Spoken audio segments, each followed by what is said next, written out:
শ্ৰীমন্ত শংকৰদেৱ কলাক্ষেত্ৰত অনুষ্ঠিত এই অনুষ্ঠানত অসমৰ মহামহিম ৰাজ্যপাল শ্ৰীযুত লক্ষ্মণ প্ৰসাদ আচাৰ্য ডাঙৰীয়াই বঁটা প্ৰদান অনুষ্ঠানৰ শুভাবৰ্ধন কৰে। প্ৰখ্যাত বংশীবাদক পদ্মবিভূষণ হৰিপ্ৰসাদ চৌৰাচিয়াৰ সৌজন্যমূলক উপস্থিতিত প্ৰসিদ্ধ কথক নৃত্যবিদ পণ্ডিত ৰাজেন্দ্ৰ গংগানী আৰু বিশিষ্ট সংগীতজ্ঞ শ্ৰীযুত কৰুণাথ শৰ্মাক বঁটা প্ৰদান কৰা হয়।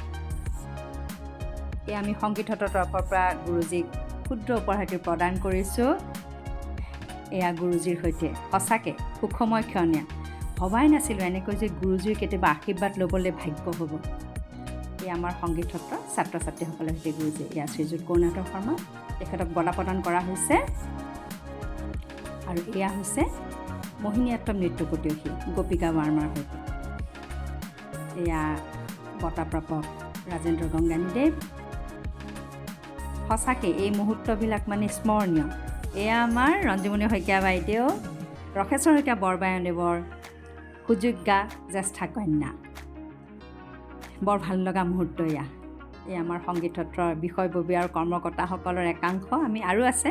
এয়া ৰঞ্জন বাইদেৱে মৰম যাচিছে সংগীত সত্ৰৰ তৰফৰ পৰা।